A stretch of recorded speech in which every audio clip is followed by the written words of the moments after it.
with Sue Bird coming in, at least this is someone that has been positive on Caitlin at times. And I think the issue with Sue Bird, though, is she has her hand kind of in so many things. And between with her podcast, where she tries to advocate for the players, but she's also an owner in the league. And now she's got the Team USA thing. And she's got all these connections and relationships she has to maintain. But at the end of the day, if it comes down to someone that went to UConn and someone that did not go to UConn, the UConn Mafia is going to stick together until... For a moment, let's be brutally honest.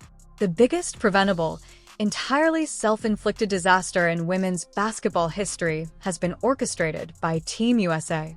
It's not just an error. No matter how hard you try, you can't help but stare at this complete train disaster. And here's the thing.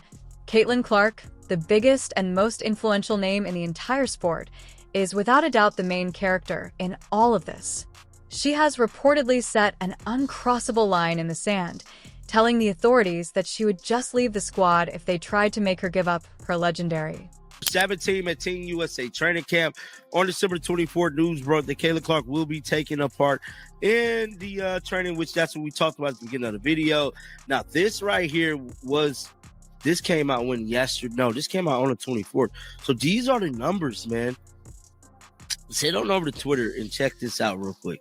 So this is what was released right here. It says Lauren Betts. Hold on, here's the ages. Where's the number? Here we go, right here. So these are the numbers. Caitlin Clark.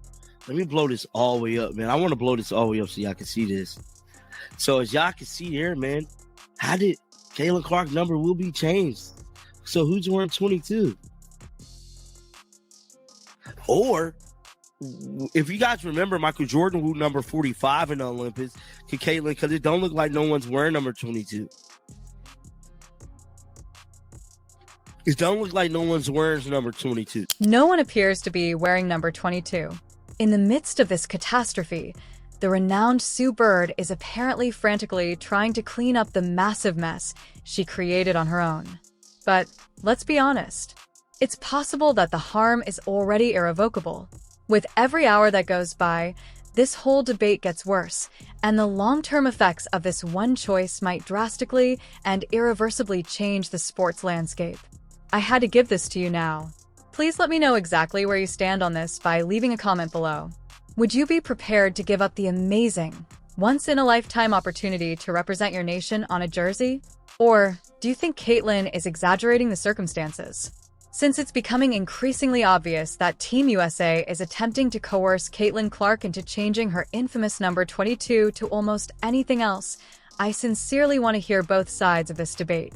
The Indiana Fever star Caitlin Clark, number 22 is the most recognizable number in women's sports right now. There's no argument to be made. There's no case to be made. Caitlin Clark, number 22, is the most recognizable number for any woman athlete in the... Hey, let's just cut through the clutter and get right to the point. To be completely honest, I haven't witnessed such extreme self-destruction in professional sports in a very long time. Team USA basketball has just reached this level. They stole the one athlete who virtually single-handedly introduced the world of women's basketball to millions upon millions of new followers. They selected the one person whose name recognition surpasses that of the majority of the league put together. They told her, looking her in the eye, that she was not permitted to wear the number that has come to represent her entire record-breaking career. Then, in a moment of utter ignorance, they pretended to be shocked when she basically answered, "Okay, I'm out if that's what you decide." All of this reached a breaking point when a number of reliable reports surfaced during the December training camp preparation, showing that authorities had bluntly informed Caitlin Clark that she would not be allowed to wear number 22. You know, it's the same number she's worn since she first learned the game at the age of 5. Even made it to training camp yet. We have not even made it to the December 12th Women's USA Basketball training camp yet, and they are already... Fans from all over the world instantly recognize her by this exact number. Just as Michael Jordan's number 23 has become emblematic to her own brand, so too has this number. Furthermore, Caitlyn's response to this request seemed to be quite clear and left no opportunity for misunderstanding. Forget about the camp if she is unable to wear her number. It's absolutely not a good idea. A complete stop. Sue Bird, the crucial role of managing director for Team USA, is now reportedly going insane as she tries to understand how the matter got so out of hand. And you know what? She should definitely be concerned because this isn't just a little administrative error or a straightforward schedule clash. This is a full-blown 5-alarm emergency that portrays the entire corporation as either extremely incompetent or, worse, purposefully offensive.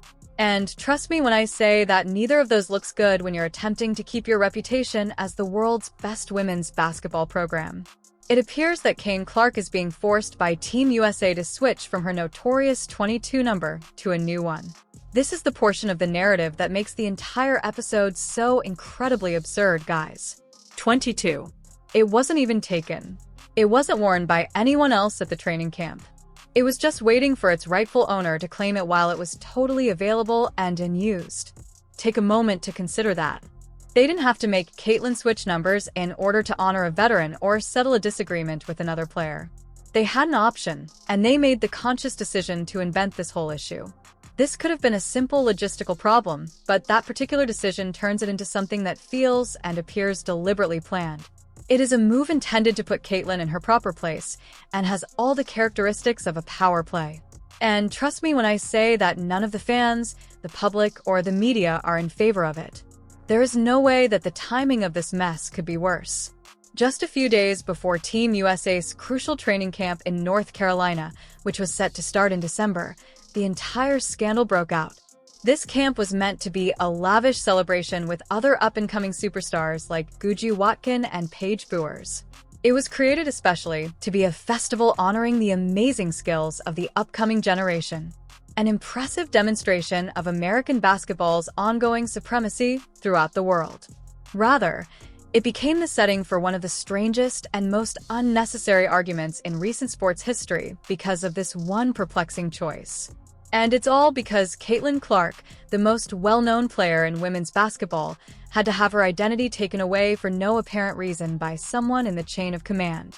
This is the very root of the problem, so let me be absolutely and unequivocally clear about something.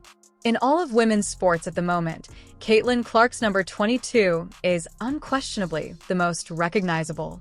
There is no disagreement. From casual fans who have only recently begun to watch the sport to ardent basketball purists who have followed it for decades, there is no difference. Everyone is aware that she is the owner of the number. Her ridiculous logo range shooting, which seemed to defy physics, is represented by that number. It symbolizes her incredible court vision, which renders elite defenders utterly ridiculous. It also symbolizes her spirit of competition, which just won't allow her give up. Like Team USA is forcing Caitlyn Clark to change her infamous 22 number to a new one. Guys, for this one, that number is more than just 2 digits sewn onto a jersey for millions and millions of individuals. It is an essential component of her worldwide brand, a potent symbol of greatness, and a concrete embodiment of all she has done. After considering all of that background and significance, Team USA concluded that she should wear number 17 instead. 17 is a number that has no personal significance for her, no history with her, and no relationship at all to the empire that Caitlyn has created on her own. The fact that 17 isn't 22 is the only reason it might be significant in this situation. That's all. That's the whole idea. Logistics was never a factor in this. Control was always at the heart of this. The purpose of this was to remind Caitlyn that the organization still sets the rules regardless of her size. Caitlyn's message was a strong refutation in response. After that, you can establish those guidelines on your own. The backdrop of this whole situation is what makes it even more offensive, as this isn't taking place in a vacuum. We all recall what happened not very long ago when Caitlyn, the biggest name in women's basketball and an established, unquestionable ratings magnet, was astonishingly, left off the Olympic squad. Just that choice brought up some rather important issues. Like, the team housing is between 1,000 and 3,000 per month for 5 months of the year per player. So if they're going to increase your salaries by 200, let's say you're a minimum contract player, instead of getting 60 grand. It made you wonder if Team USA's leadership understood the cultural context they were living in at all. However, when you combine that Olympic rejection with this force number change, it begins to appear less like a string of unconnected incidents and more like a deliberate pattern of attempts to lessen her immense power. Fans are making connections everywhere you look, and the results are not encouraging. She brings more attention to the sport worldwide than anybody else, but she is first passed over for the Olympics. For no apparent reason, she is now being advised to give up the most recognizable aspect of her personal brand. You see, it's not too difficult to comprehend why the perception is expanding. Given how strong and prominent Caitlin has grown, the USA team may be extremely uncomfortable. In many respects, she transcends the league. She goes outside the program, and when that power dynamic changes so swiftly and abruptly, powerful companies don't always manage it effectively. Given that Sue Bird is in an extremely difficult situation, let's discuss her part in all of this. She chose the roster for this training camp in her capacity as managing director. Her sole responsibility is to manage these high-level connections and develop the national program's future. However, she is totally stuck rather than concentrating on basketball strategy, player development, or guaranteeing worldwide dominance.